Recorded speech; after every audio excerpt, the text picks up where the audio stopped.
तर live match बघत असेल तर लवकर या आणि आपल्या टीमसोबत जॉईन व्हा. खूप साऱ्या शुभेच्छा असतील. मॅच देखील इथे स्टार्ट होतोय. कर्नलपाडा आणि गावदेवी पोमन.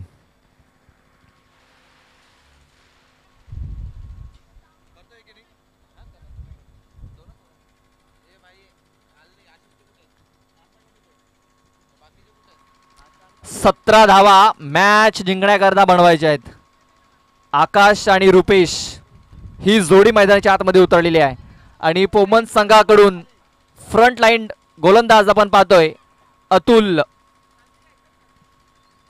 अतुल नडगे. पहिला बॉल मिस टायमिंग झालाय. झेलची जी संधी अक्षय चेंडूच्या खाली झेल ड्रॉप. पकडा कॅच जिंका मॅच. आकाश जाधव याचा हा झेल इथे सुटलेला आहे. बघा 17 धावा डिफेन्स करायच्या आहेत आणि या 17 धावा जर तुम्हाला रोखायच्या असतील तर क्षेत्ररक्षण करणं देखील फार चांगलं करणं गरजेचं आहे. आमचे मित्र अमित जे आमचे जवळचे मित्र आहेत त्यांचं देखील इथे आगमन झालं. त्यांचं देखील मी सहर्ष स्वागत करतो. वेलकम. इथे देखील बघा खूप चांगला फटका केला आहे. क्षेत्ररक्षक नाही तिकडे. 1 बॉम्ब्स 2 बॉम्ब्स 3 बॉम्ब्स. चेंडू सीमारेषेजवळ जाऊन पोहोचला होता. 2 धावा इथे घेतल्याचा प्रयत्न यशस्वी झालेला आहे. 2 धावा मिळतील. बघा आउटफील्ड थोडीशी स्लो आहे. चेंडू लवकर बाउंड्रीच्या बाहेर ट्रॅव्हल होत नाही आहे. त्याचा फायदा इथे पोमन संघाला मिळाला आहे. नाहीतर या चेंडूवरती 4 धावा नक्कीच मिळाल्या असत्या. या 2 धावाला धावसंख्या जाऊन पोहोचली ती म्हणजे 3 या धावसंख्येवरती. 17 धावा जिंकण्यासाठी बनवायच्या आहेत. 8.50 सरासरी राखायची आहे. पहिल्या 2 बॉलवरती 3 धावा आलेल्या आहेत. ऑन साईडला हा चेंडू खेळून काढलेला आहे. क्षेत्ररक्षक आहे तिकडे. फक्त एक सिंगल धाव मिळेल. जास्त काय मिळणार नाहीये.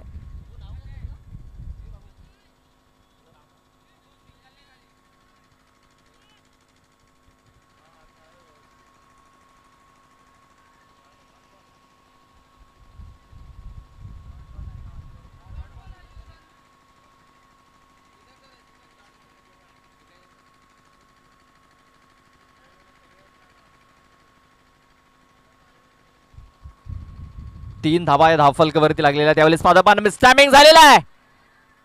चेतन आलाय चेंडूच्या खाली. चेतन कुठली चुकी करत नाहीये. फलंदाज बाद होतोय. पहिला गडी तंबूच्या आश्रयाला. दिवसातून झाली एक पार. फोटोशूट करायचा एक दिवसात. करमत नाही रे बसून घरात.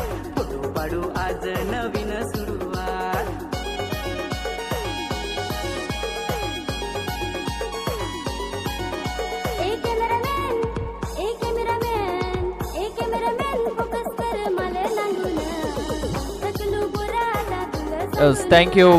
Thank you DJ. आपण पाहतोय चेतन गोवारी यांनी खूप चांगला झेल इथे पकडलेला आहे.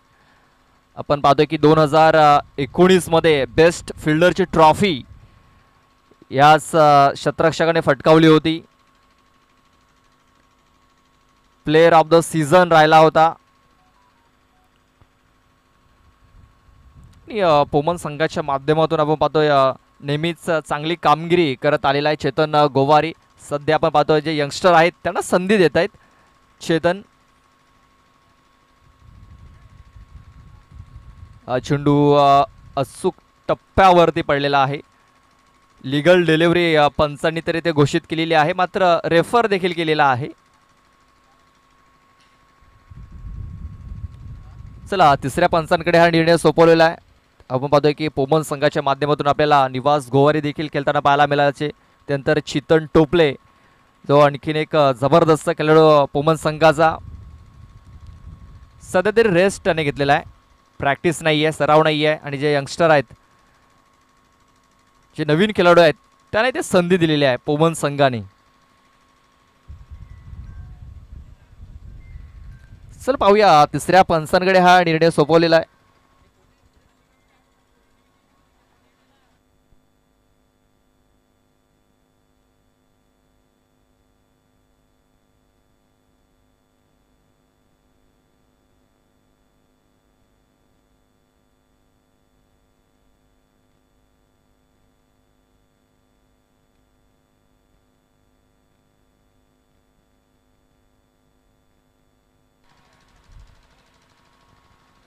फेअर डिलिव्हरी असेल.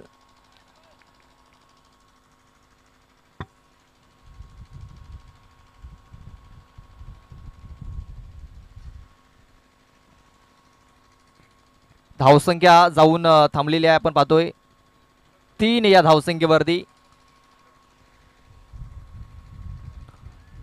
साईडला आपण पाहतोय हा चेंडू खेळून काढलेला आहे. क्षेत्ररक्षक आहे तिकडे, चेंडूला उचलेल, फेकेल तोपर्यंत एकच धावेवरती समाधान मानावं लागेल. अतुल नडग्याचं हे षटक अप्रतिम आतापर्यंत राहिलेलं आहे.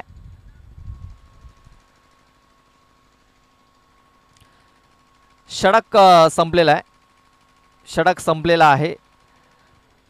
पहिल्या चेंडूवरती सिंगल धाव आली, दुसऱ्या बॉलवरती 2 धावा आल्या, तिसऱ्या बॉलवर तिसरा चेंडू डॉट आला, चौथ्या चेंडूवरती विकेट मिळाली, त्यानंतर 5वा चेंडू हा निर्धाव आला आणि हा 6वा चेंडू एक सिंगल धाव आलेली आहे.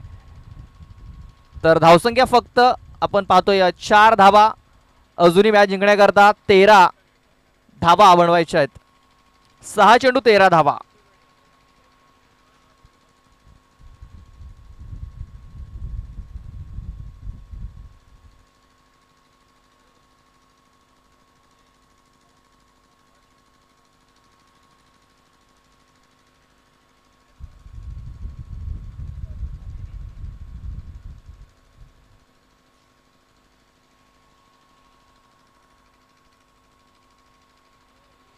सहा चेंडूंमध्ये 13 धावा मॅच जिंकण्याकरता बनवायच्या आहेत.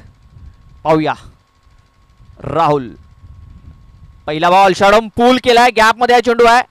एक धाव कंप्लीट. थोडासा मिसफील्ड होताना दिसतोय तिकडे. जिग्नेश कर्ण 2 धावा पहिल्या बॉलवरती आलेल्या आहेत. 5 बॉल आता 11 धावा अजूनही बनवायच्या आहेत. 5-11 हे समीकरण आहे. मागच्या मॅच मध्ये देखील आपण बघतोय 16 धावांची आवश्यकता होती. अगदी सामना शेवटच्या बॉलवरती गेला होता. राहुल यावेळेस बघा मिड ऑफच्या डोक्यावर हा चेंडू खेळून काढलेला आहे. चेतन गोवारी आहे त्या क्षेत्रामध्ये. चांगले क्षेत्ररक्षण मात्र फेकी थोडीशी खराब होताना दिसते. इथे फलंदाज धावचीच्या स्वरूपात बाद होतोय.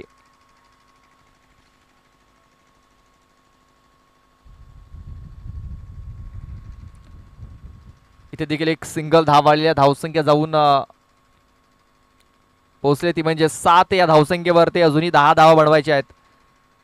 4 चेंडू आणि मॅच जिंकण्याकरता 10 धावा.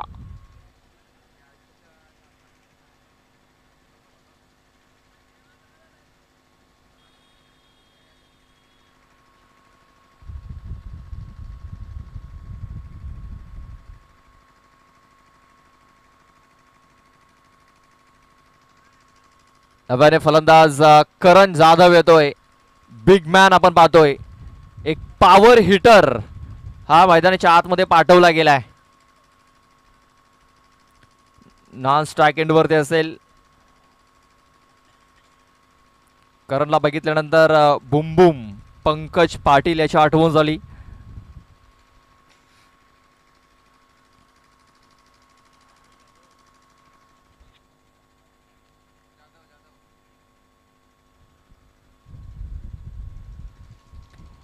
आपण पाहतोय षडम पूल करण्याचा प्रयत्न. बॅट अँड बॉल चांगल्या प्रकारे संपर्क झालेला नाही आहे आणि इथे आपण पाहतोय फक्त एक सिंगल धाव आलेली आहे. या सिंगल धावेने धावसंख्या जाऊन पोहोचलेली आहे ती म्हणजे 8 या धावसंख्येवरती. आता 3 चेंडूमध्ये 9 धाव्यांची आवश्यकता आहे. 3 चेंडू आणि 9 धावा. ऑन साईडला हा फटका खेळलेला आहे. क्षेत्ररक्षक विकी आहे तिकडे. फक्त एक सिंगल धाव. जोपर्यंत राजू आहे तोपर्यंत आशा पल्लवीत आहेत आणि राजू आता स्ट्राइक वर देखील आलेला आहे.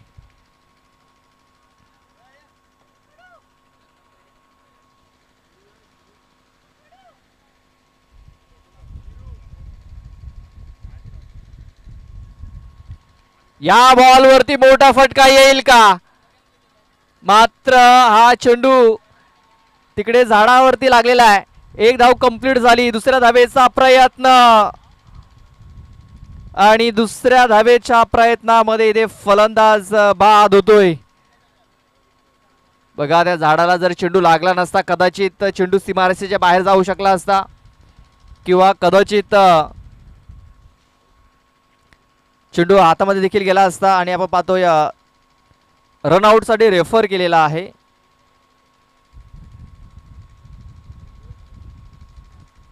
तिकडे रनआउट साठी रेफर केलाय.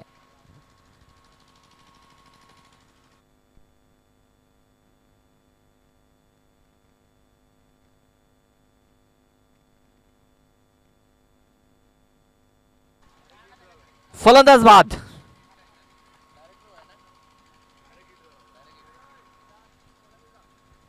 आता एक चेंडू आणि 7 धावांची आवश्यकता आहे. एक चेंडू 7 धावा. बघा नशिबाची साथ आज पोमन संघाच्या बाजूने आहे.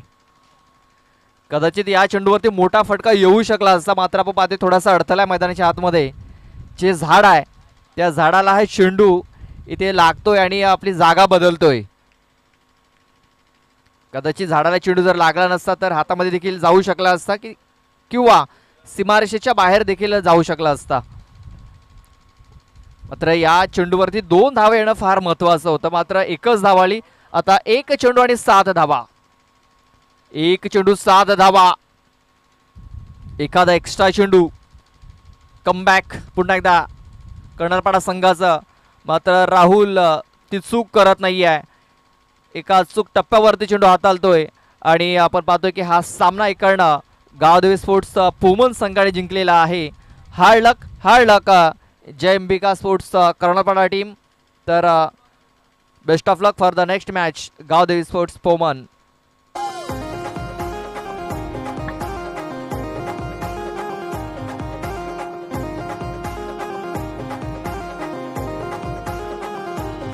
जसा उमराचे झाडाचा टाल तसा तुझ पोरी माझा गमाल. पोरी येशील का तर पानाचा वालू नाचून नाचून पुताल.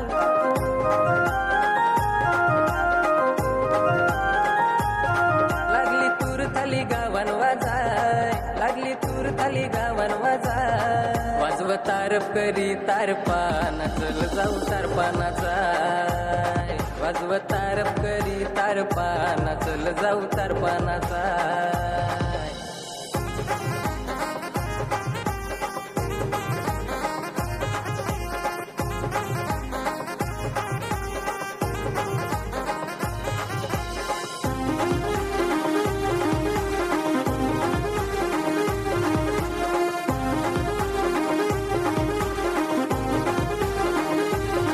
पोरी नाचाया चल जाऊ हारी.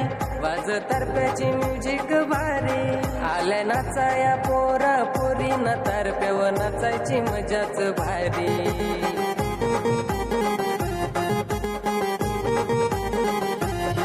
दूर उभी राहून तू पोरी अशी माझे कनांग